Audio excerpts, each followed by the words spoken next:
রাজ্যের সঙ্গে কথা না বলেই কেন্দ্র ওয়াকফ বিল আনছে। এবার ক্ষোভ প্রকাশ করলেন মুখ্যমন্ত্রী মমতা বন্দ্যোপাধ্যায়। বিধানসভায় ক্ষোভ প্রকাশ করলেন মুখ্যমন্ত্রী মমতা বন্দ্যোপাধ্যায়।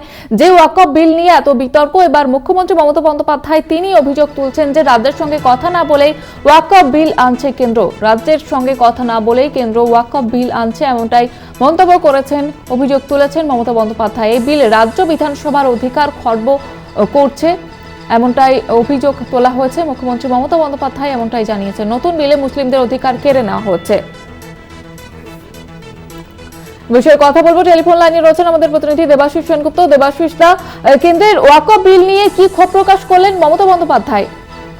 দেখো, রাজ্য সরকারের সঙ্গে আলোচনা না করেই বিল আনা হয়েছে এবং এই বিলের যেটা যেভাবে জেনেছে রাজ্য সরকার, তার ব্যাখ্যা থেকে মুখ্যমন্ত্রী বলেন যে সরকারের বিভিন্ন যে কোনো কাজের ক্ষেত্রেই আমরা যেমন নোটিফিকেশন দিই খবরের কাগজে, ঠিক সেরকম একটি নোটিফিকেশন দিয়েই কিন্তু দায় সেরেছে কেন্দ্রীয় সরকার। এবং সেই নোটিফিকেশনের পরে কিন্তু রাজ্য সরকার তাদের অবজেকশন বিভিন্ন ধরনের যে আপত্তি, সেই আপত্তি জানিয়েছিল।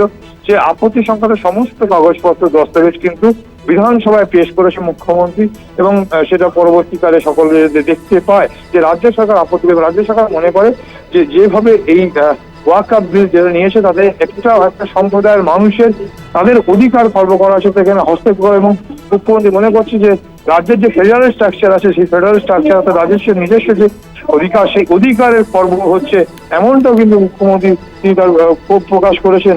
এবং এই ক্ষোভ প্রকাশের পাশাপাশি তিনি যেটা জানিয়েছেন, এর আগে ওয়াকফ বোর্ড নিয়ে বেশ কিছু তার সম্পত্তি উদ্ধার করা হয়েছে রাজ্যে এবং বেশ কিছু ক্ষেত্রে পুরো বিষয়টাই কিন্তু স্বচ্ছতা।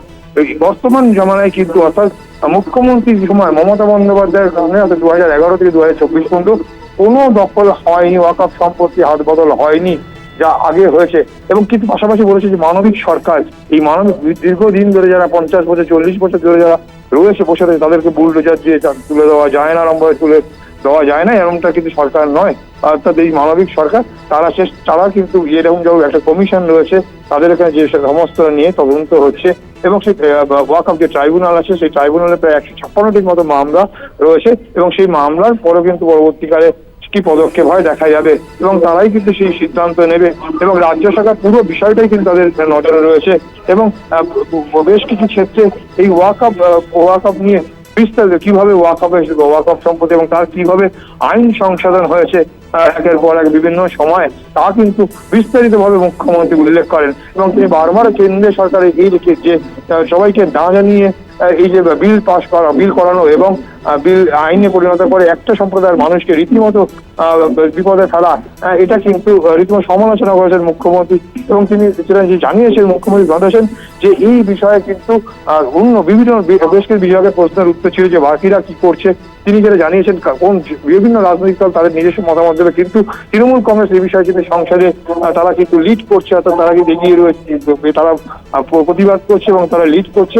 অন্যান্য রাজনৈতিক দলগুলো যে তৃণমূল কংগ্রেসের পাশে আছে সে কথা কিন্তু তিনি বিধানসভায় জানান, তারা আছে নাম না উল্লেখ করে তিনি জানান। এবং সেক্ষেত্রে এই লড়াই যে জারি থাকবে তারও কিন্তু ইঙ্গিত বিধানসভায় দিয়েছে এবং রীতিমতো কঠোর সমালোচনা করেছে এই ওয়াকফকে। এই আইন পরিণত করে, যে আইন পরিণত হলে একটা সম্প্রদায়ের মানুষের উপর রীতিমতো চাপ দেবে এবং সেই তাদের যে নিজস্ব অধিকার খর্ব হবে, এমনটাই কিন্তু মনে করে বিধানসভায় আজ তার বক্তব্যের মধ্যে পেশ করেন মুখ্যমন্ত্রী মমতা বন্দ্যোপাধ্যায়। বিশেষত মুশারফ হোসেনের এই প্রশ্নের উত্তরে মুখ্যমন্ত্রী বলতে গিয়ে কিন্তু বিস্তারিতভাবে জানান যে কিভাবে ক্ষমতা খর্ব করা হচ্ছে, কিভাবে একটা সম্প্রদায়ের মানুষের উপর তাদের চাপ বাড়িয়ে আনতে কেন্দ্রীয় সরকার এই আইন প্রণয়ন করছে। এবং যা আইন হলে কিন্তু একটা সম্প্রদায়ের মানুষের রীতিমতো তাদেরকে বিভিন্নভাবে নাস্তানাবুদ হতে হবে, এমনটাই মনে করা হচ্ছে। অর্থাৎ সব মিলিয়ে কিন্তু পরিষ্কার। এবং এর পাশাপাশি কিন্তু দেখা যাচ্ছে যে নৌশাদ সিদ্দিকীও বেশ কিছু প্রশ্ন করেছিল এবং সেই নৌশাদ সিদ্দিকীর প্রশ্নের উত্তরে কিন্তু মুখ্যমন্ত্রী পরিষ্কার জানিয়েছে যে বুলডোজার দিয়ে ভাঙা যায় না। কথা বলেছেন। ধন্যবাদ জানাবো তোমাকে দেবাশিস দা, আমাদের সঙ্গে ছিলেন আমাদের প্রতিনিধি দেবাশিস সেনগুপ্ত।